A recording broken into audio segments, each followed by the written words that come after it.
In the inspired pamphlet for the strength of the youth, we read, "Freedom of choice is a God-given eternal principle that carries with it moral responsibilities for the choices made.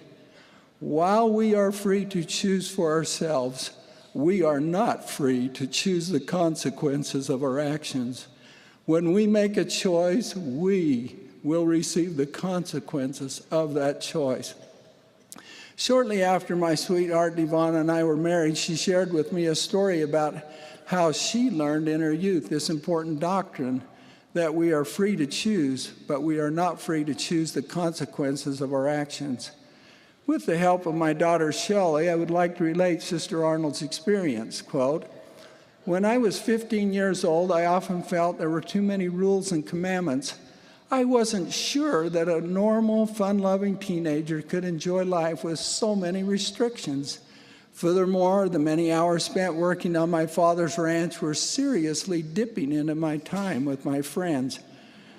This particular summer, one of my jobs was to assure that the cows grazing on the mountain pasture did not break through the fence and get into the wheat field. A cow grazing on growing wheat can bloat, causing suffocation and death. One cow in particular was always trying to stick her head through the fence. One morning, as I was riding my horse along the fence line checking on the cattle, I found that the cow had broken through the fence and gotten into the wheat field. To my dismay, I realized she had been eating wheat for quite some time because she was already bloated and looked much like a balloon. I thought, "You stupid cow."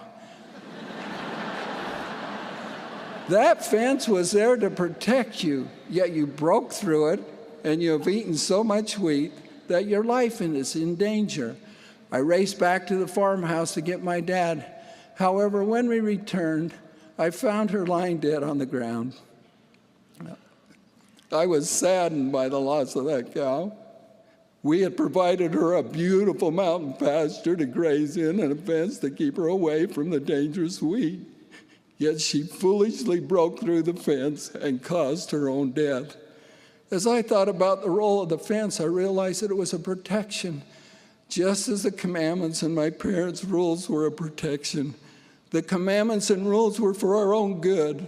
I realized that obedience to the commandments could save me from physical and spiritual death. That enlightenment was a pivotal point in my life, close quote.